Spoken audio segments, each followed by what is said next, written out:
Je ne sais pas, je ne vous entends pas bien, la ligne est très mauvaise. Je ne sais pas si vous m'entendez clairement. Je vous entends parfaitement.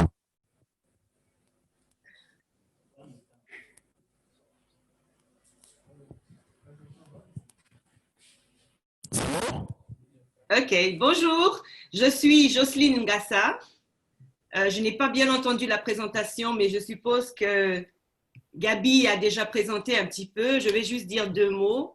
Je suis experte en finance internationale, marketing et relations publiques, avec plus de 20 ans d'expérience professionnelle dans la City à Londres où je réside. Je suis propriétaire d'un cabinet conseil en marketing digital et transformation numérique avec des bureaux et des équipes à Londres et à Yaoundé. Je suis très engagée dans les œuvres sociales et culturelles et c'est dans ce cadre-là que j'ai fait la connaissance de Gabi Evans qui nous réunit ici aujourd'hui. Je suis heureuse d'être avec vous par la technologie et par le digital et encore plus honorée d'être la marraine de cette initiative unique en son genre qui rentre naturellement dans les objectifs et la mission de la Fondation Jocelyne Ngassa. Lise et Michel, mes collaboratrices, sont avec vous pour le restant de la journée et elles vous feront une présentation plus détaillée de la Fondation, de ses activités. Ce que je voudrais faire pendant le temps qui m'est alloué, c'est de vous encourager.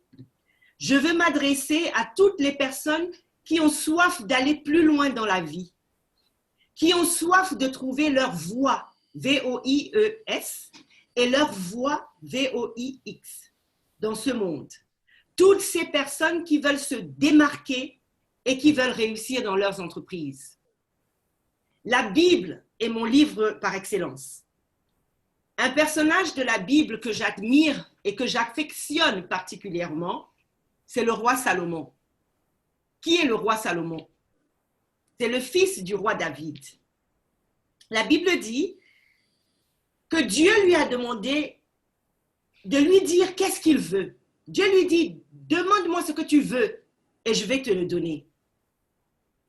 Je ne sais pas pour vous, mais je sais que si Dieu m'avait posé la question, je lui aurais certainement sorti une longue liste de choses qui me feraient plaisir.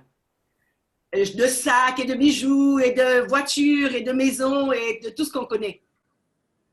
Mais la Bible nous dit que Salomon a demandé la sagesse. Waouh! Un truc de fou. Dieu te dit, demande-moi ce que tu veux. Et il demande la sagesse. Dieu est impressionné. Il lui donne non seulement la sagesse, mais aussi la richesse et la renommée. Et avec ces trois choses, Salomon devient le symbole de la réussite selon Dieu. Et c'est pour ça qu'il m'inspire au quotidien. Je vous invite, pour ceux qui n'ont pas encore lu, à lire complètement le livre de Proverbes. C'est une véritable mine d'or. Mais pour vous qui êtes au début donc d'une belle aventure avec l'art, et en particulier l'art oratoire, pour, je suppose, changer de palier dans votre vie professionnelle, votre vie familiale ou sentimentale, je voudrais partager quelques conseils avec vous. 5 conseils pour réussir toutes vos entreprises. Et mes 5 conseils sont tirés du livre des Proverbes. Le premier conseil que je pourrais vous donner pour réussir dans toutes vos entreprises, c'est d'être guidé par Dieu. Dans le livre de Proverbes, chapitre 16, verset 1, le roi Salomon dit « Les projets que forme le cœur dépendent de l'homme, mais la réponse que donne la bouche vient de l'Éternel. Recommande à l'Éternel tes œuvres et tes projets réussiront. » C'est clair. Le projet dépend de toi, mais la réponse, c'est-à-dire le succès de ce projet, dépend de Dieu. Car c'est lui qui connaît la destination finale et le meilleur chemin pour y arriver. Je confirme qu'il ne se trompe jamais. Mon deuxième conseil, c'est de maîtriser ses paroles.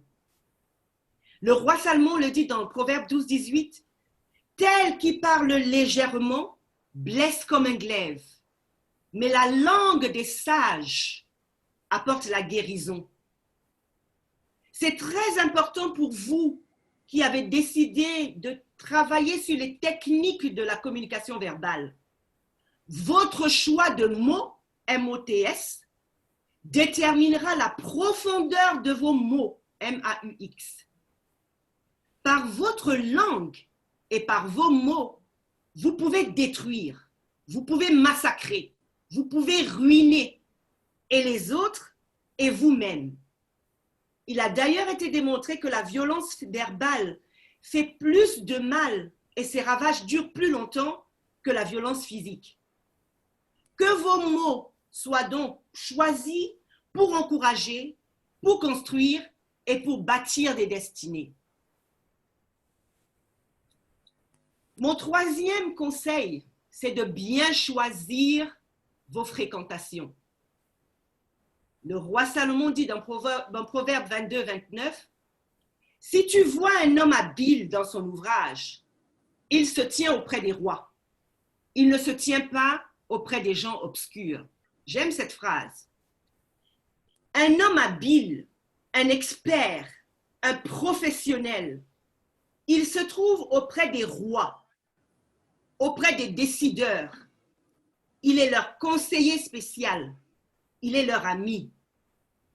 Il ne se trouve pas au milieu des gens obscurs, c'est-à-dire des gens qui ne savent pas quelle direction donner à leur vie, qui ne savent pas ce qu'ils veulent, qui n'ont pas d'objectif. J'ai lu quelque part d'ailleurs que nous sommes la moyenne des 5 personnes que nous fréquentons le plus souvent. Montre-moi tes 5 meilleurs amis et je saurai qui tu es. Si tu marches avec des personnes qui aiment le Kongosa, soit tu aimes faire le Kongosa, soit dans 6 mois, tu auras appris à faire le Kongosa. C'est simple. Si tu passes ton temps en compagnie de personnes spirituelles, expertes dans leur domaine, ce n'est pas la magie. Si tu te plais en leur compagnie, tu vas finir comme eux. Je fais un clin d'œil spécial à mon assistante à ce niveau-ci, qui applique ce conseil méticuleusement. Et je veille, puisqu'elle aussi, elle fait partie des personnes que je côtoie au quotidien. C'est dans les deux sens. Mais cette loi est une loi fondamentale de la réussite. Bien choisir ses fréquentations. Mon conseil numéro 4, c'est d'aimer le travail. Prendre plaisir à ce qu'on fait. Proverbe 20, le verset 13 nous dit, « N'aime pas le sommeil, de peur que tu ne deviennes pauvre. Ouvre les yeux et tu seras rassasié de pain. » Ouvre les yeux, regarde autour de toi, cherche l'opportunité autour de toi. Parce que tout travail procure l'abondance. Le travail est la clé de la réussite. Je n'ai pas dit il faut avoir un travail, il ne faut pas qu'on confonde. Il faut travailler pour créer la richesse. C'est notre particularité à la Fondation. C'est ce que nous enseignons aux enfants. Nous leur enseignons à développer le talent que Dieu a déposé en eux. Dieu ne nous a pas créés pour qu'on soit agent de bureau. Il ne nous a pas créés pour qu'on soit secrétaire à taper sur la machine à longueur de journée. Il a déposé un talent dans chacun de nous, comme une graine. Le soleil se lève, la pluie tombe pour arroser ce talent. Notre devoir, c'est de travailler tous les jours pour faire grandir ce talent, pour fructifier le dépôt que Dieu a fait en chacun de nous. Le travail, c'est la vie. Je dis ça aux enfants, je ne sais pas s'ils comprennent toujours, mais le travail donne une satisfaction personnelle. Le travail, je redis, c'est la vie.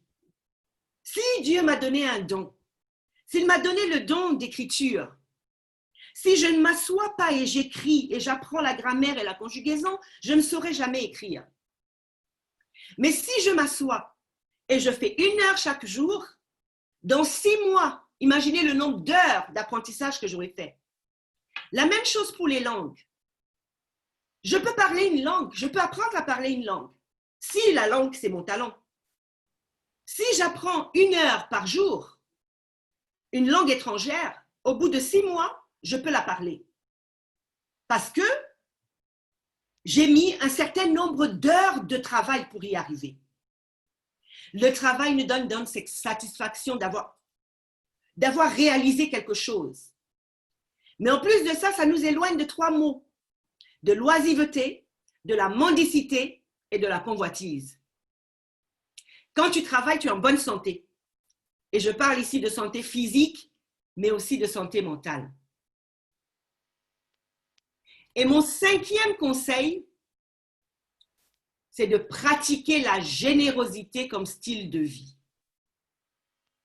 Le roi Salomon nous dit dans Proverbe 11 au verset 24, « Tel qui donne libéralement devient plus riche, et tel qui épargne à l'excès ne fait que s'appauvrir. » C'est contraire à la logique humaine, mais la logique divine est au-dessus. Celui qui donne devient plus riche. J'avais un beau-frère, je vais vous raconter une petite histoire, qui disait à tout le monde, quand on allait le voir pour un projet ou parce qu'on avait besoin d'aide, il disait, quand je serai riche, je ferai ci. Quand je serai riche, je ferai ça. J'aiderai la famille, je financerai les jeunes, je commencerai quelque chose. Vous savez quoi? Malheureusement, il n'a jamais été riche et il est mort sans jamais avoir aidé personne. Il n'avait pas compris. Et c'est ce que je voudrais que vous compreniez aujourd'hui. La richesse est un flux. Quand tu donnes autour de toi, Dieu peut te faire confiance. Il sait qu'il peut t'utiliser comme un canal de bénédiction. Il te donne et tu renvoies vers les autres. Mais si la canalisation, imaginez une canalisation, si la canalisation est bouchée et ne laisse plus la bénédiction couler, il va utiliser un autre canal. Moi, j'aimerais bien être utilisé par Dieu parce que quand il envoie sa bénédiction, l'arroseur est arrosé. S'il passe par moi, je reçois ma part. Je voudrais insister, je ne parle pas seulement d'argent, mais je parle de notre temps, de nos dons, de nos talents, de notre amour. Plus tu donnes, plus tu reçois. Plus tu donnes de toi, plus tu donnes de ton temps, plus la nature te renvoie l'ascenseur. La nature te bénit. Voilà ce que je voulais partager avec vous au début de votre expérience avec l'art oratoire. Comment apprendre à partager ses idées? Comment apprendre à parler à une audience? Comment apprendre à projeter ce que vous avez au-dedans de vous?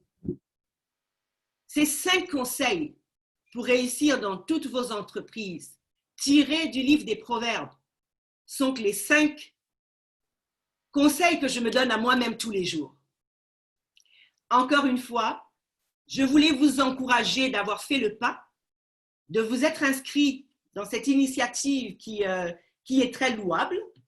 La Fondation Jocelyne Gassa et moi-même sommes honorés de participer à bâtir des destinées puissantes.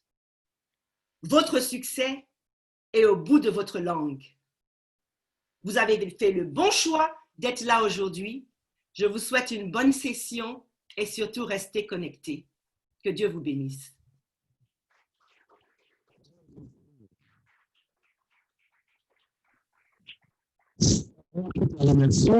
Merci beaucoup pour le brillant exposé et pour le conseil pratique. Merci beaucoup.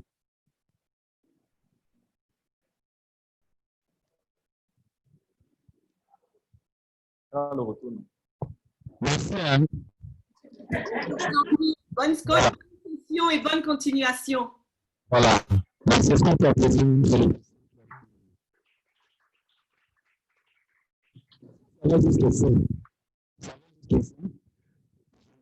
s'il vous plaît, que nous entrons dans le vif du sujet.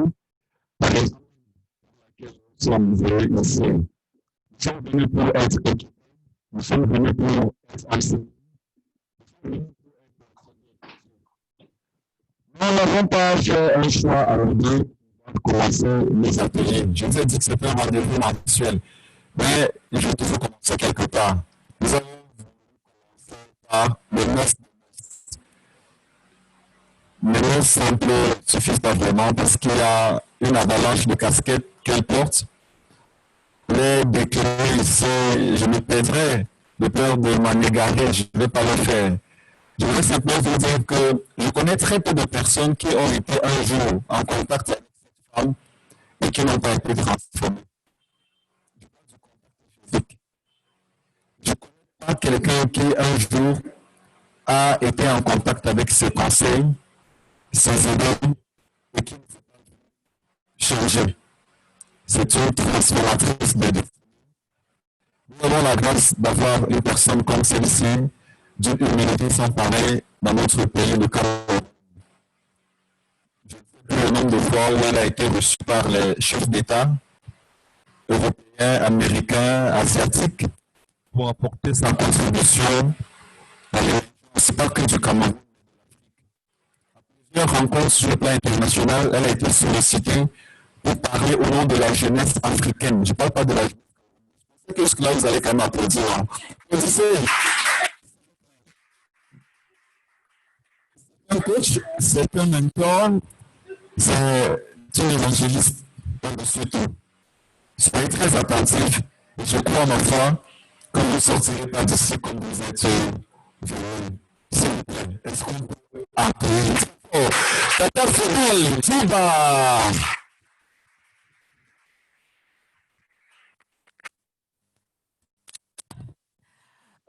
Bon après-midi. Oh, je suis habituée à parler, donc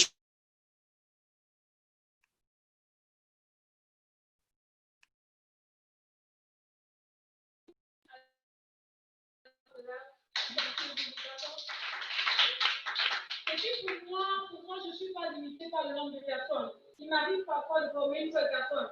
En fait, je suis le genre de personne où quand je convoque une réunion et que personne ne vient, je m'arrange, je fais la réunion seule et puis je fais mon rapport, j'arrête. D'accord? Donc, il n'y a pas les autres. Moi, je crois en vous, je crois que chaque personne a quelque chose de particulier et chacun, parce que vous avez pris la décision de... Quelqu'un me dise Amen. Et voilà. Je voudrais d'abord dire merci. Merci à Dieu. Merci parce que j'interviens à la suite de Madame Jocelyne Gassa. Je ne la connais pas. Je la découvre en même temps que vous. Mais j'ai l'impression en fait que nous étions en phase. Chaque parole qu'elle disait, je crois que dans ma présentation, vous allez voir en fait en pratique ce qu'elle vient de dire. Donc je suis en fait la matérialisation des 5 conseils qu'elle vient de donner. Donc je suis très heureuse de pouvoir la découvrir et de recevoir ses conseils. Mais avant toute chose, je voudrais rendre grâce à Dieu pour l'occasion qu'il me fait d'être là aujourd'hui. C'est pas toujours une chose facile. Les 2 derniers, moi j'ai fait 2 accidents. Le dernier, c'était dimanche dernier. Et vous imaginez que tu fais un accident et puis tu n'as rien. C'est vraiment un grave. Voilà, qu'on puisse se réveiller chaque matin, qu'on puisse avoir la santé tous les jours. Même quand j'ai une seconde, je dis merci à Dieu. C'est vraiment...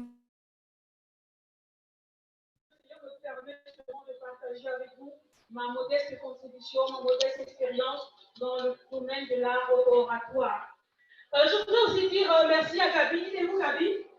J'aime quand tu as... Merci à rester là, il faut que je te regarde de temps en temps.